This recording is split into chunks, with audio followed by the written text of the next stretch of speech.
Welcome to Cut the Crop, keeping you in the know about everything you grow. Researchers, growers and other interesting folk delivering insights and information on topics ranging from agronomy to profitability. Brought to you by the Foundation for Arable Research. Hello and welcome. My name is Alison Stewart and I'm your host of Cut the Crop series. Now today we've got FAR's environmental researcher Abie Horrocks with us.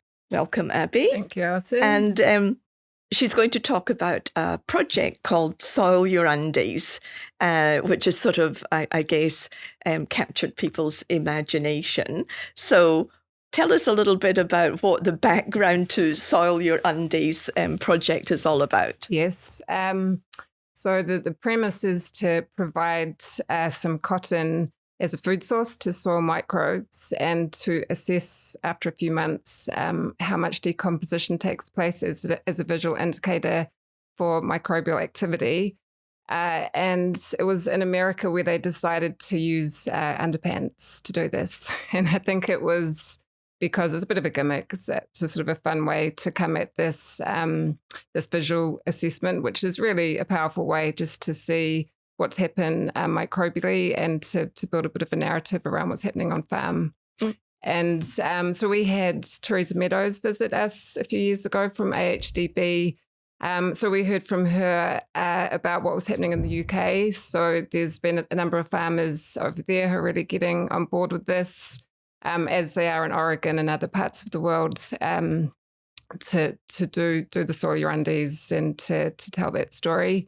And then more recently, NOSLAM, the North Otago the North Otago Sustainable Land Management Catchment Group, they got some funding from Curious Minds New Zealand, which is a participatory science platform to get secondary and primary schools involved in this, and catchment groups in the Otago region. So they started getting the ball rolling with some Soil Your Undies with school kids and farmers in those regions. So yeah, got contacted by them and off we went. So, I mean, it's all about understanding soil biology. It is. I mean, so this is just one little neat sort of test that people can do. But the important, bit is, understanding the importance of soil biology on your farm. That's right. Yes. And there's a lot going on in that space, and it's certainly not simple.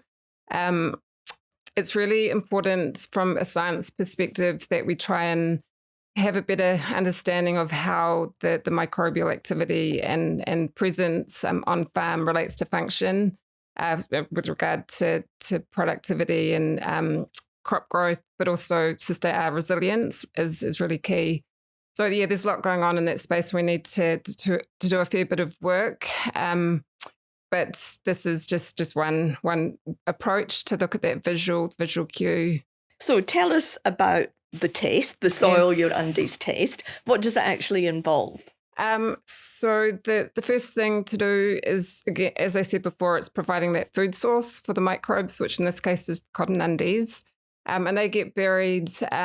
Ideally on farm, you want to do a bit of a comparison. So you might want to bury one set of undies somewhere that's in a restorative phase of the rotation and compare it with something that's going through a bit more of a depletive stage of the rotation, just so you have that point of comparison.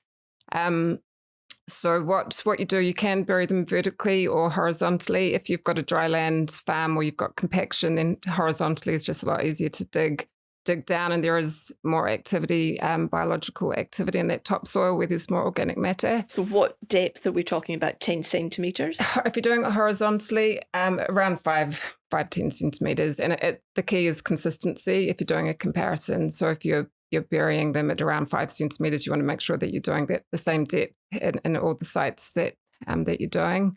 And another key thing is to get a good contact between the undies and the soil. And, that's really key. So no creases, lay them out flat, put the soil back on top and leave a bit of the undies sticking out the top so that when you come back, and mark it with a flag so that when you come back you can find that spot. And just really carefully remove them. A few months later, dunk them in some water, get rid of the soil, and then you can do that comparison between the sites. and even give them a percentage of decomposition, so you can just tell that story. Take some photos. You set this up at the Far Chertsey site, yes, yeah, and you've literally just removed the undies. So what did you find out from the work that Far has done? So at the Chertsey Establishment Trial, we have primarily been focusing on the soil physical health. We've been looking at earthworms, so that's been the only biological indicator that we've used to really try and get a handle on how those irrigation versus dry land treatments and those establishment treatments affect that soil quality.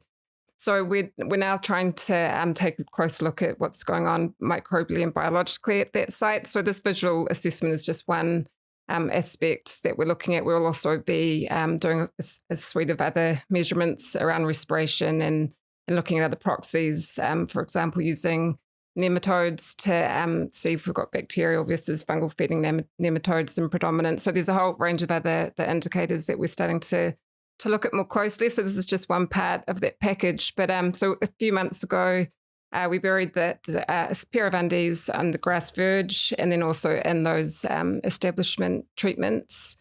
And the main difference that we found when we unburied them was between the dry land and the irrigation.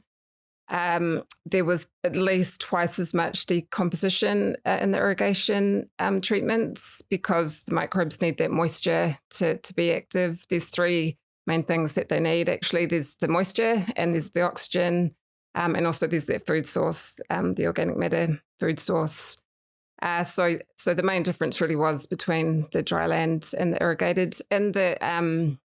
And the dry land treatments, comparing those three different establishment methods, we saw some visual difference between the no-till and the full inversion establishment method, where there was a bit more decomposition in the no-till. And this will be tied in with how the organic matter is distributed down the profile between those establishment methods. So again, there's more organic matter at the top in the no-till. So there'll be a lot more microbial activity associated with that.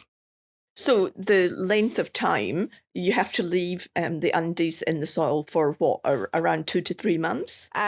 6 to 8 weeks is sort of what people are doing. But I think it's important to bear in mind that if it's a really dry season, then there's not going to be as much decomposition as if there's a wet season. So there's a few other things to factor in. But a couple of months is sort of a good go-to amount of time to leave them in the ground. Yeah. I mean, and I guess, it's a nice, fun little project, but the reality is that it does tell the growers a lot about, what they need to be doing on their farm. Yeah. And obviously we do want them to sort of increase their soil microbial activity. So if they find that they've got areas of the farm where the undies are not, breaking down in a relatively short time period, what are the things that they should be doing to try and build up that soil microbial community? Yeah. So I guess just to touch on it as well and to give it some context, the reason why we want that microbial activity is because of all those functions, which is very key, but a lot of it really is around the microbes making nutrients plant available. So it's not just a matter of, it's all very nice and well to have lots of microbes there, but they're actually incredibly important to that plant growth through the mineralization and nitrification and all the processes which drive nutrient availability for plants.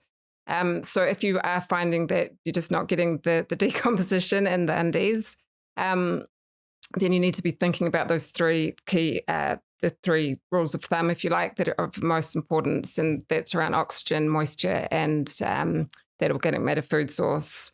So thinking about compaction, if you've got compacted soil without those good soil pores, then that's going to be really detrimental to the microbial communities. Thinking about returning the organic matter, the below ground in particular, returns are particularly key with the exudates from the plant roots, a really important food source. for the microbial communities. So thinking about those restorative phases that they're not only building up that organic matter, they're also supporting those microbial communities. And thinking about how you do that, avoiding those fallow periods, keeping crops in the ground, cover crops play a part here in regard to returning that below ground organic matter. And then, that moisture is important too. So just looking after the soil, thinking about that, the organic matter returns is going to also be supporting your microbial communities. Yeah.